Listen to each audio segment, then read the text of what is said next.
Hello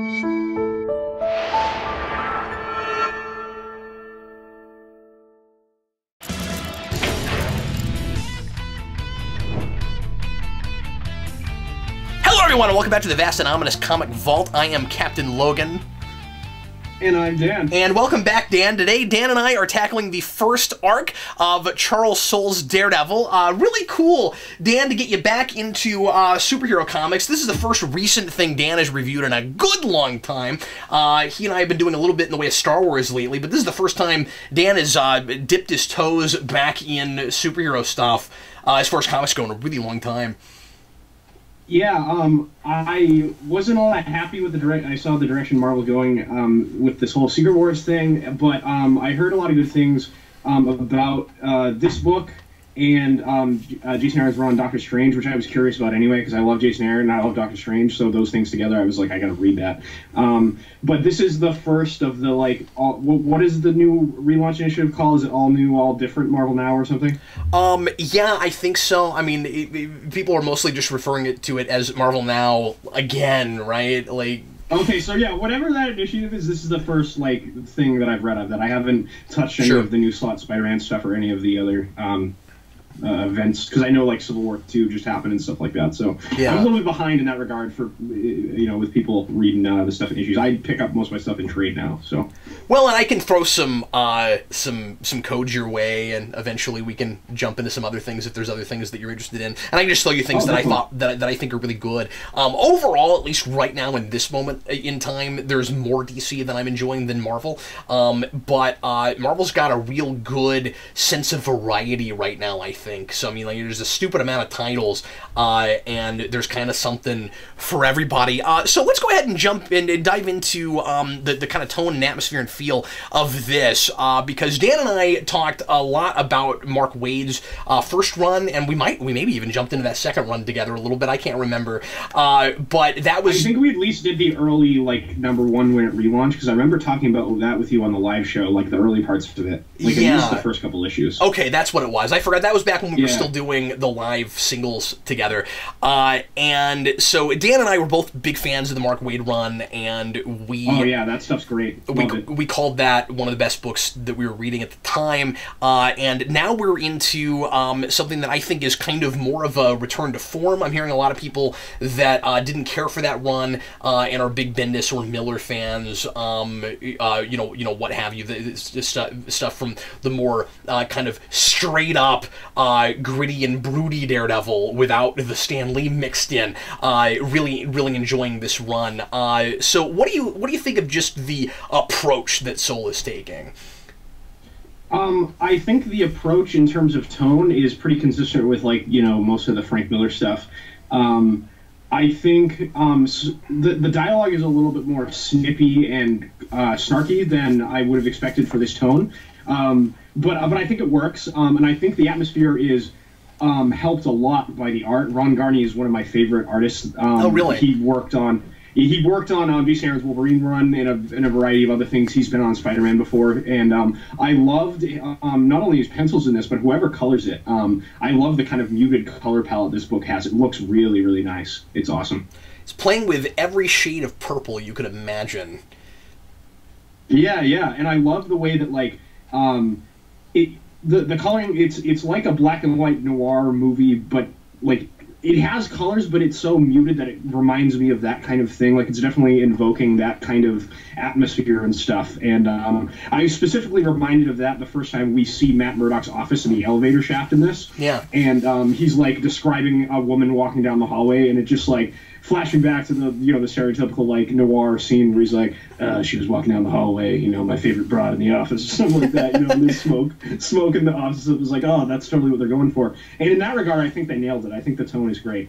It's really good. I like how Garney plays with point of view in this a lot. There's a particular bit where Matt Murdock is walking down a corridor, and he doesn't realize that the hand ninjas have already gotten to his informant.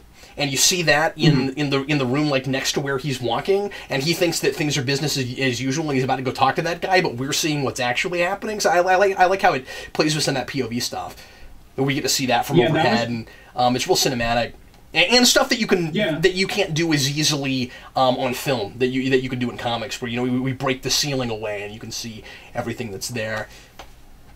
Yeah, that was probably my favorite scene in the whole arc. Actually, Oh, really? I was going to bring that up because I think it's really well done. Yeah. And, Ten Fingers, we'll get more into him as we talk about the actual meat of the story later on, but I think that scene did a really great job of making him seem menacing until we actually meet him. I liked kind of the mystery around him early on, and I liked that when Matt Murdock walks into that room, he thinks that his informant is calm, unlike all the other people who are waiting to be talked to. That's right. But he's calm because Ten Fingers sent someone to cut his fingers off, and he's kind of like, he won't testify, and like he's not worried about his life anymore. It's an interesting kind of playing with expectations. Like the bad guy got to the hostage kind of, and he's calm, which is totally atypical as to most of the things we see. It was interesting. I liked that a lot. Yeah, I think Soule does a really good job of playing with the weaknesses as well as the strengths of Daredevil's perception and his powers. He does. And we praised the previous run a lot for how it handled that. I think he's got his own unique way of playing with that, and in comparing it to the ways that other characters are able to see the world, especially Blind Spot. Yeah, I like that. This is probably on Wade and Garney's part, but I like that they didn't try to ape the art style from the Wade run with where how in Wade's run the Sammy and the various artists that worked on it before, it was kind of like he would see like wiry kind of things when you look through his vision and stuff. Yeah. Like they don't do that kind of thing at all, and I appreciated that.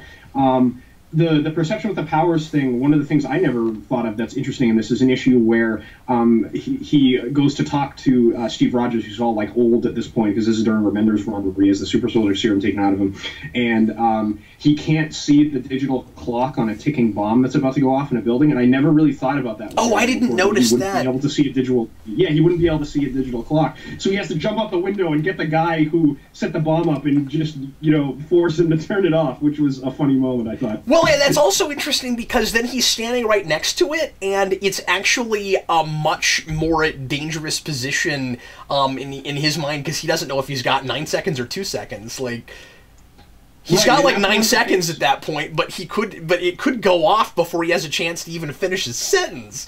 So so that would be a more suspenseful moment if you are Matt Murdock. There's more of a sense of urgency in that scene. Right, and Soule he touches on the kind of man without fear thing throughout this arc, where it's like part of the reason why Daredevil isn't afraid of anything is because he can't fully perceive the danger around him. Yeah. Yeah, which is a thing that's been done before, but I like that aspect of the character. So the fact that he honed in on that, I thought was cool. Well, and also importantly, part of the reason he had to jump at the window too was because Steve Rogers tells him how to defuse that bomb, but he can't see colors.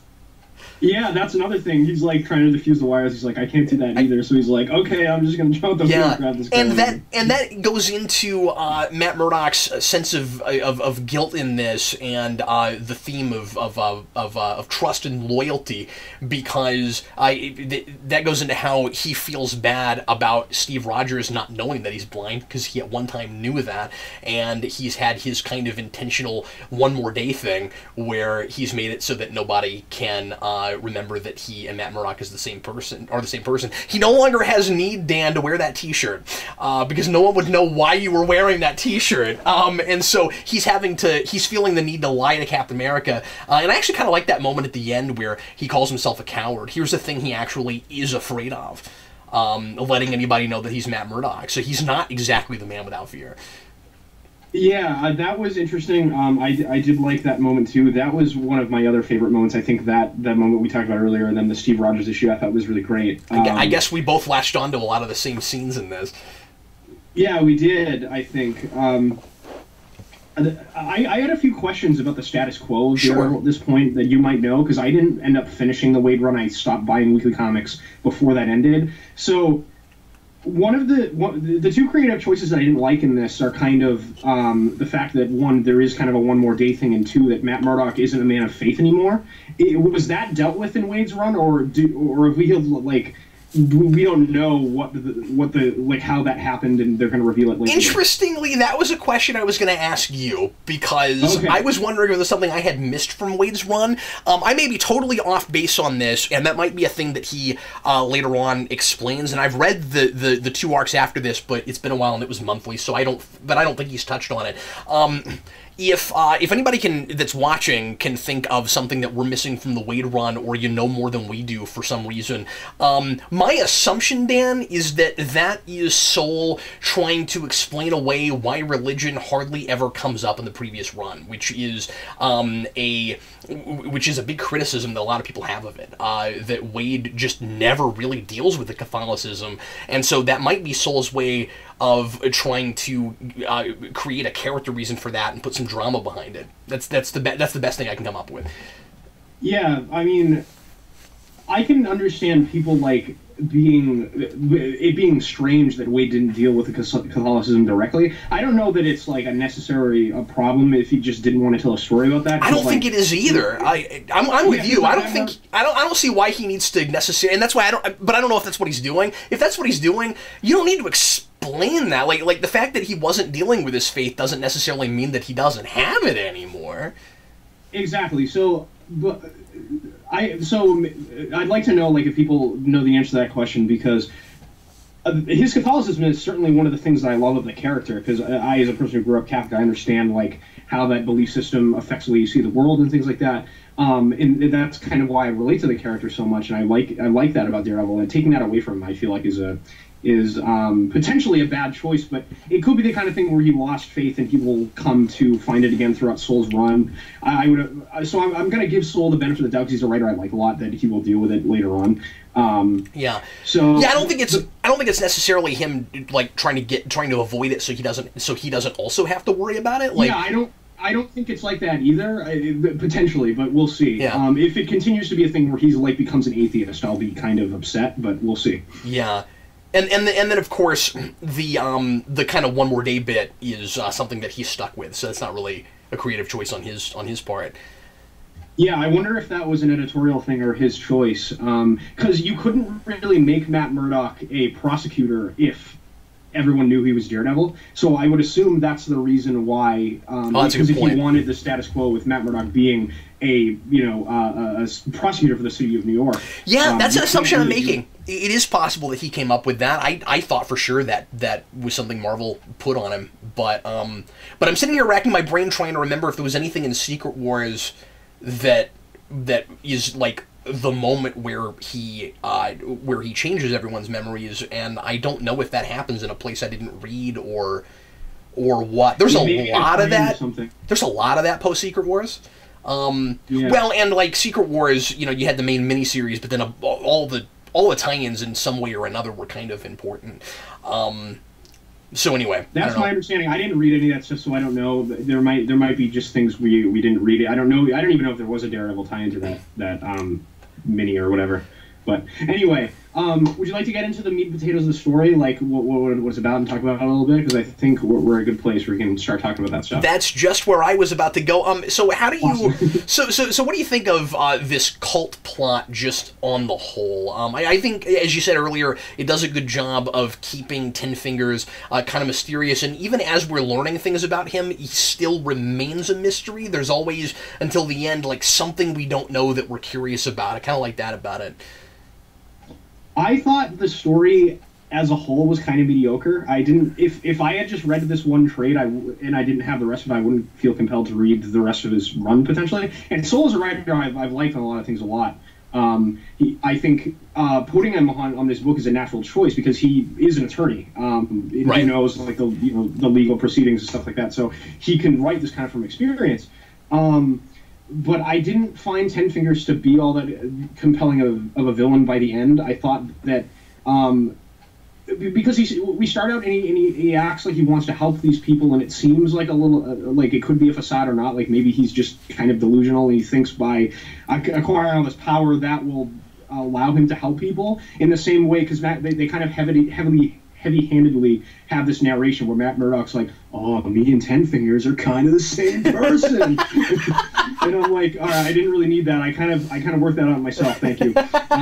There's a little bit of that throughout this. So but by the end, he just kind of like he's willing to sacrifice all the people because it's the kind of thing that you hear, like, if you see a god bleed, there's no reason to believe he's a god anymore, and if he fails in the promises that he makes to the people, they won't have faith in him anymore. So he's willing to like have all these people killed because they don't have faith in him anymore. So at the end of the day, he's just a mustache twirling supervillain that wants power. Yeah. And he's dead by the end of this, so there's no other possibility to explore his character unless they use hand voodoo magic to bring him back from the dead, which is entirely possible because that happens too. Yeah, and that might even be a likely thing, and I don't know that a lot of people really want to see that. The consensus from folks that I've talked to is 10 fingers in, great. A lot of people didn't really care for his part of this arc. That is and like, not to say that opening with a like lesser villain is a bad idea. Daredevil does come out and say, like, why does this have to be so hard? This guy was supposed to be easy. That was the point. Like, that's the reason I took Blind Spot up against him. I thought this would be an easy thing to deal with, to get my feet back wet in New York, and then all of a sudden he's having to deal with a hand again.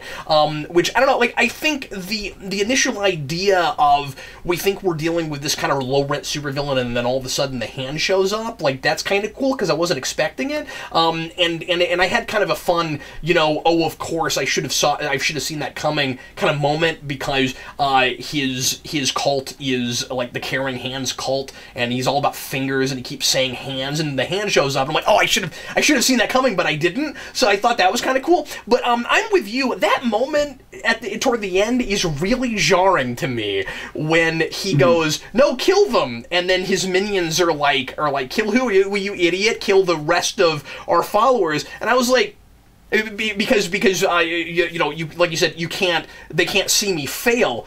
And the way it reads is, it's like he gets kicked in the face, and then he has to kill all of his followers. Yeah, it's kind of hilarious. What it is like that hand thing shows up and it starts killing the followers, and he said he would protect them from the hand, and once they start dying, it's like, this guy doesn't have the power to protect us. Why are we following him? He's just as human as us. And that's the kind he kind of tried to build that perception. And I think potentially the idea of Matt Murdock dealing with a villain that manipulates people through faith is a really interesting idea. Yeah, of course. Because obviously he at this point was a man of faith. I just don't think they explored those themes as thoroughly as I would have liked, because we were dealing so much. I wasn't even putting those two things together that often, and we even had the "if I'm God, you're the devil. If you're the devil, what am I?" whole back and forth, and I still wasn't really thinking about Matt Murdock's faith all that much through this. Exactly. Yeah, there's just kind of like one line about it, and then it's not mentioned. It's not a problem, like I said, to not like directly deal with his Catholicism, but in a story about faith specifically, I would like that to kind of be in the story. I think the Blind Spot character, the stuff we do with him takes up a lot of panel space. I didn't find him to be all that compelling either. Oh, really? I'm surprised to hear you say that. I think he's kind of cool. I think he could be interesting. I think his powers are cool. I like that he's a tech-based character that doesn't have any powers. I just thought that, like, I do appreciate the background of him being an illegal immigrant and stuff. That's really interesting and unique. And I thought that, like, taking on those problems as a real life thing is interesting, because like there are a lot of like legitimate issues that these kind of people have to deal with. But I thought some of that stuff got a little preachy for my taste. Really, I'm surprised to hear you say that. Yeah, because it's a hot button topic. I didn't feel like it was preachy. I thought it was just like what we're dealing with. What did you find preachy about? Like, what was it? There was a bunch of stuff at the end. I don't know if this was like in the issue or not, because in my trade, there's the ending of the last issue, and then you flip past the variant cover, and there's like a little 5-page story with him and his sister eating Chinese food. Was that in your... No, I forget where that is. I'm almost positive I've read that, but I can't remember where that was. I just read the 5 issues because I'm not reading in trade, so I just read the story. Yeah, I figured it was maybe one of those like Marvel .1 like digital comics they put out sometimes, or like they did one for the launch of the new Daredevil #1 with Wade when they relaunched it. It was like kind of a .1 before the first issue or whatever. I thought maybe it was something like that, but it was just kind of like like we can't trust the cops aren't trustworthy people and like all this kind of stuff. I was like, I could have done without like all of that kind of stuff. Sure. Yeah. But I don't know. I just wish that we had developed the villain a little bit more rather than the kid. I think having the kid involved in the plot and things like that is interesting because I was wondering the way the story's told. It's told somewhat non-linearly in the sense that we start in the middle of this conflict between Matt Murdock and Ten Fingers, and we kind of put the pieces together as to how he came into contact with him as we go along. So obviously, like, he was brought into this issue with the Ten Fingers guy because the kid found Daredevil looking to be trained, and then he brought the issue to his attention. And then he obviously used his position as a lawyer to try to use the legal system to fight him. And I thought it was really interesting potentially to see Matt Murdock in the prosecutor role. I thought that was an interesting creative choice. I did like seeing Matt Murdock fail this spectacularly as a lawyer too, because like often Matt Murdock seems like the best lawyer in the room because of his powers, obviously, but he's in a situation where his powers don't really help him in that regard because he has an authority figure over him instead of being able to run his own law firm like he was with Foggy and stuff. So that stuff was potentially interesting. I just didn't think that we spent enough time developing any particular theme that I thought was interesting. Like we'd have like a creative choice like, oh, that's interesting, but then we were spending time with characters I wasn't engaged with. And of course, I've read on from this. This doesn't stand alone great as its own story, and I don't want to dog it for that too much because it's very much an introduction to a larger run. I feel like this is kind of a first chapter, these 5 issues together. Like, obviously, it's a story with a name, at least if you're reading the trade. Apparently, this story is called Chinatown. I didn't know that. As far as I can tell, it doesn't have very much to do with that movie. There are other better things I think you could have called it. But I will say that I do like, going back to Blind Spot for a minute, because we just kind of touched on that. I feel like I like the ways in which he's like Daredevil when he first started, but not. I like all the stuff Matt Murdock is saying about how he's protecting his own part of the city that he cares about, like Matt Murdock used to do with Hell's Kitchen. Like, I think Soule does a lot of really good groundwork to make you understand why a sidekick now. Like why he cares about this kid specifically, and it's also interesting to have a sidekick that you don't know his secret identity from the beginning. That's that's not a thing we do real often, and I felt like that Soule did a good job of making that kind of the impetus initially for the trust theme, and he's kind of like hitting that home more when Captain America shows up. So you have like Captain America, the mentor for Daredevil, who Daredevil is should be trusting more with the secrets, but isn't. And then the kid he's mentoring is doing the same thing, so he's making all the same mistakes that his protege is. And again, it doesn't ultimately culminate into anything because it's just a first chapter. Because by the end, like Daredevil and Blind Spot don't even have a conversation about that stuff, and I understood why he did that, and I thought that was an okay choice on Matt Murdock's part. But anyway, I think it's an okay introduction to that character. I think it's also important to note, I can't remember where it is, that this character is introduced in a preview issue. Somewhere. There is a few pages in, I think there was like a Marvel Now, all new Marvel Now, like oversized comic that had like several short stories in it. I think that was the introduction to him. Maybe that's the thing they stuck at the end of my trade then. That could be what it is. Yeah, I'm not sure. It's weird to put that at the end of it, but yeah. Yeah. I also thought comparing his mother and Matt Murdock's father was kind of interesting, except there doesn't seem to be much to his mother. My big thing was I just don't know why she's doing all of that. Like she's like you to her son, you never. Like, I think it's an okay reveal when you find out that her mother is in the cult, but I'd like to know what got her there and why she expects her son to be as involved. Like what it is about that makes her think that he would buy into it and everything. Like, she's not any more drawn than Ten Fingers is, ultimately.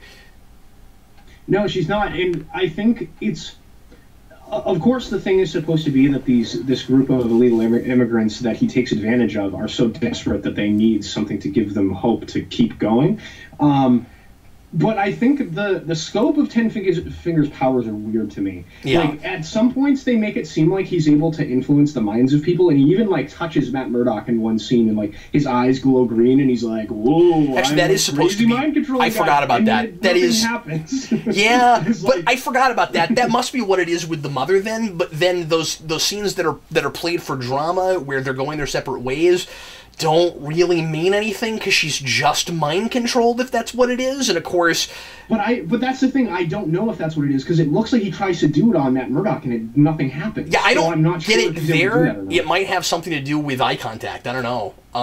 Yeah, maybe. I'm not sure. But we are told explicitly that he's mind controlling people. That's the only way you could remotely buy right that when he tells them to kill all the other followers, that she would still be going along with it. Like, at that point, she's just a one-dimensional plot device if she's still going along with him. And we don't have any background. Right. So it has to be... I forgot about the mind control thing. It has to be that. Because if it's not that, I really don't buy it. Yeah, and even then, like, just having his mom... I'm not saying that's interesting. Right. And then, like, her being we only meet her as a mind-controlled, like, 8-fingered weirdo. So, like, there's not anything to grasp onto with the relationship there. Like, at the end, when they're fighting with each other, I'm like, well, like, I don't care about either of these people. If, like, if they were interesting at all, like, I would be invested in this conflict. Obviously, for the connection that Matt Murdock has with him, and the fact that he's like this wet behind the ears kind of kid, I don't want to see him get killed by his mom. But like at the same time, you're right. Like, it doesn't matter how many fingers you have. There's not enough to grasp onto. You're absolutely right. Exactly.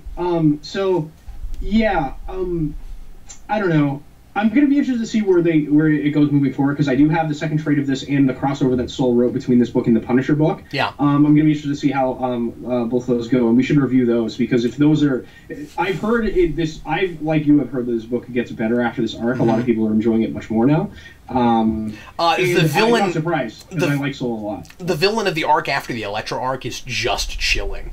Oh, really? Yeah, yeah. The whole art, like artwork thing, art from Murder and Blood and stuff. It's like super creepy and really chilling, and he was fascinating. And there's also an eye motif with that guy. But anyway, something else I was going to bring up. Okay, just some random little disparate things. So what use is it to have a 9-fingered gun? Like, yeah, that was absurd. Yeah, in possible. Yeah, I mean, at first I was like, "Oh, that's really cool," because it's got 9 triggers. At first, like, why not 10? Oh yeah, you have to hold it with one of your fingers. But it only has 1 barrel, so what is the point of that? Yeah, I was asking the same question. I was like, because there are like 2 like multi-triggered shotguns that are double-barreled that you pull one trigger or you pull it all the way back and it shoots either 1 or 2 of the shells. But you're right. It's got pistol, 1 barrel. So I don't know what the purpose of that was. I think it was just because this guy's ridiculous and his hands are giant. We're gonna make ridiculous guns, and I'm totally fine with that explanation because I was laughing. So what? Yeah, it's great, especially since he has regular ones with them. So he can obviously use regular ones, but he just chooses to have those because it's absurd. So what is the deal with the fingers? Like, do they somehow or other does getting other fingers give him power, or is that just part of his bizarre ritual? What about getting more fingers makes you more powerful? Is some weird trade-off where like you get more raw like superpower power by having more I wasn't sure what the point of the multiple fingers was. I didn't understand the finger motif in general because he cuts people's fingers off and they seem pleased to like sacrifice them to him as if like he's gonna like absorb the fingers or eat them. And he talks about like his favorite kind of fingers, which is weird. Yeah, so I was just like, what is the purpose of this? And then like his followers, like his mom, she becomes one of the 8, which are like this elite group of people around him. I don't really know what their purpose is in the church, but they are around him, and they have 8 fingers, and he somehow imbues his power into them, and they grow more fingers. Well, I can tell you that is, they're his lieutenants, but they're also his harem. You notice they're all the super attractive women, and he seems to be sleeping with all of them. So I think the 8 is his harem. Okay. Or his group of concubines. Concubines, yeah, exactly. But and so then you have like one of his groupies is called No Fingers, and I guess like sacrificed all of his fingers, but he's still a thug and going around with no fingers, or does he only have no fingers on one hand? It looked like he had like a robot hand on. Oh, I didn't even notice that. Okay. And then there was one called 5 Fingers, and I was like, so that's just a regular person then, right? Yeah, the finger motif was a little goofy, but I kind of enjoyed it at the same time. No, me too. I'm just understand what was going on. Yeah. That's why we're talking about it. It's it's hilarious and bizarre. Makes sense. Yeah. What did you think of how the hand was handled? Handled. I wanted to ask you about the big monster thing, getting into the hand, because did I miss something? I was confused. What exactly kills 10 Fingers? There's like a voice in the ether, and then he's dead. But then Matt Murdock is still, or Daredevil is still fighting the monster, so it's not the monster guy that kills him. I don't think. I think it's supposed to be a mystery as to who killed him. I think that's what the implication was supposed to be, because we do hear a voice, and we see him look at the camera, or what would be the camera if it was a film.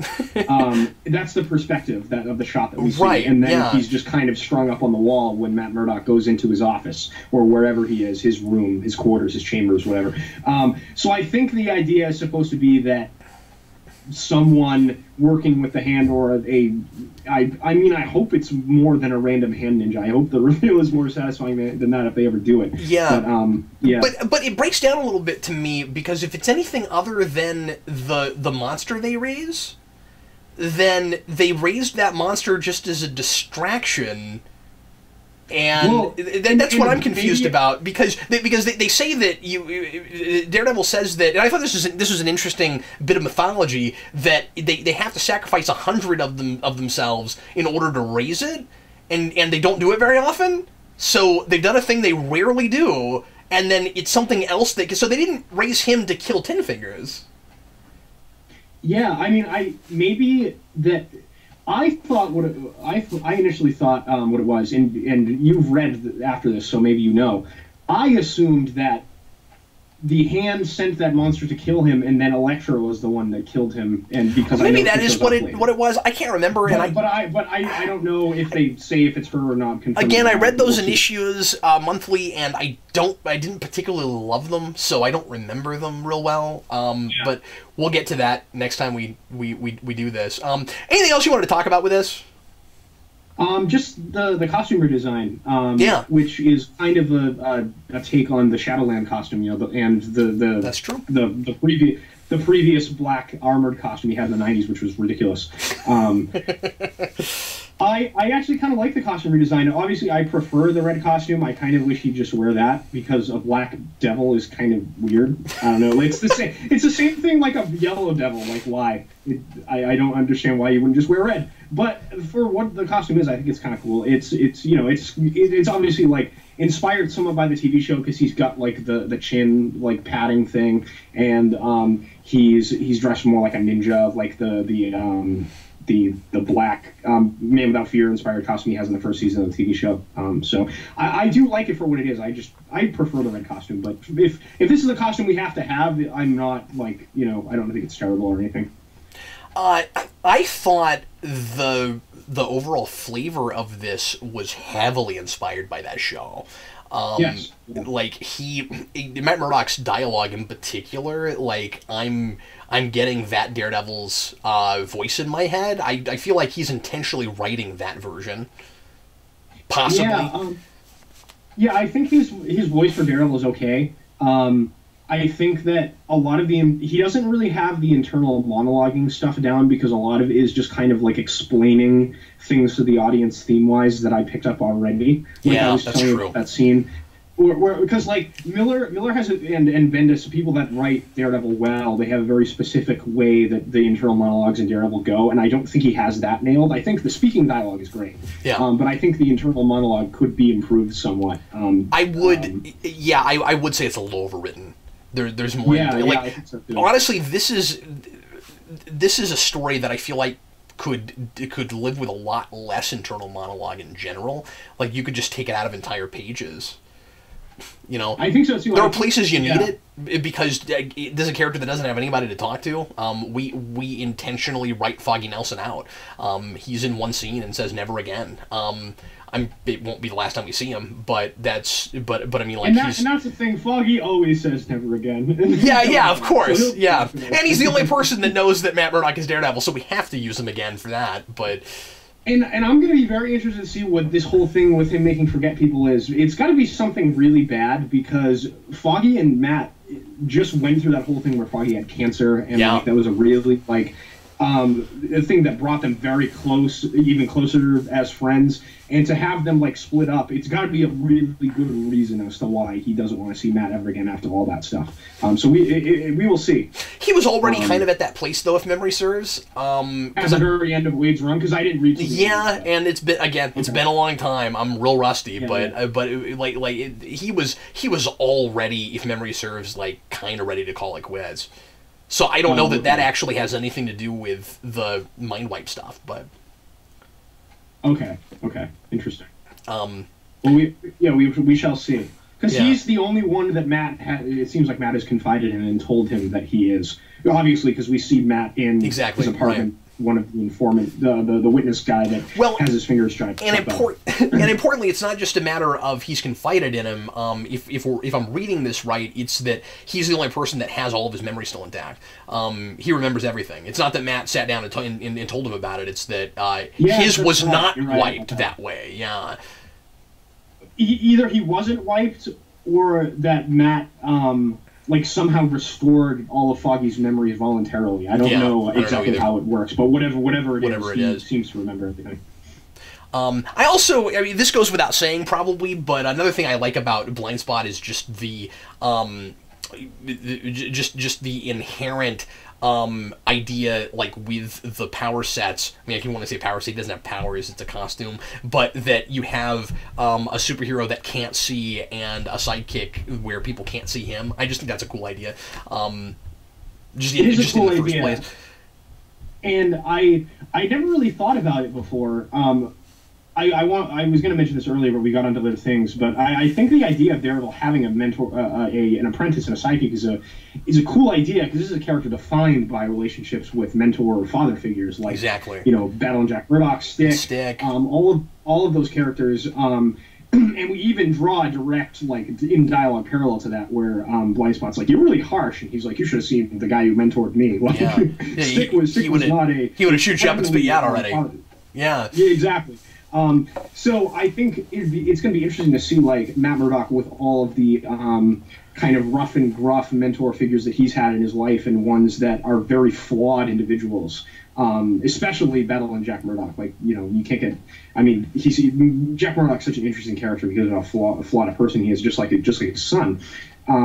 It'll be interesting to see how this kind of relationship develops between them, and if Blind Spot, through Daredevil's training, ends up being an effective superhero, because he's handling it differently than his father or Stick would have, and that's a potentially interesting idea moving forward. I think definitely. And I thought it was one creative choice I thought was really cool. And I thought it was smart to get Steve Rogers in there, because he's so not those mentors.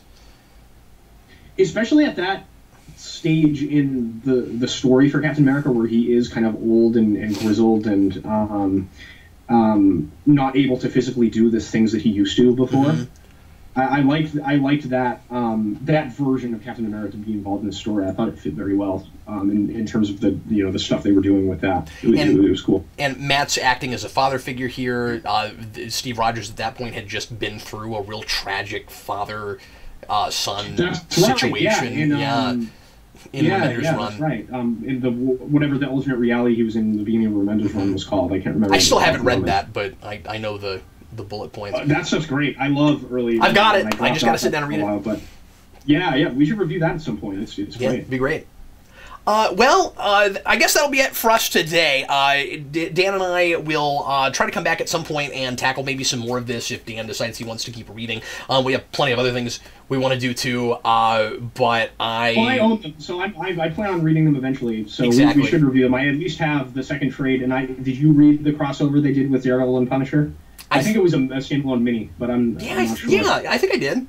Okay, cool. I think I got that. I read so much stuff I can't remember. I think I did. I feel bad. It didn't stick with me if I did. Or maybe I just bought it and I haven't actually sat down and read it yet. But anyway. Soule did write that too, and I love the Daredevil and Punisher together. That relationship between those characters is awesome. So I picked that up. Those were like the 3 things on Daredevil that Soule's written. That's how they traded. At least when I had bought them. So yeah, and it would be cool to catch up because we've got that crossover with Elektra with Bullseye and Kingpin about to come up.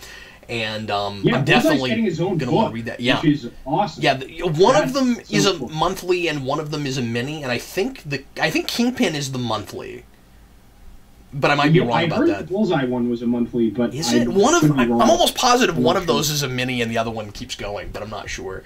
I have to go back and look. I forget now. It's crazy to me, like. This is kind of a side, but it's crazy to me that Daredevil is so popular with the TV show now that he is able to sustain a family of books. It's awesome. Well, we'll see if he is able. I mean, we've never done this before, so we'll see if they sell. That's true. But, yeah, that's true. But anyway, well, thanks a lot for watching, folks. We sure appreciate it, and Dan and I will see you again in the not-too-distant future. I am Captain Logan. And I'm Dan. See you, folks. Bye.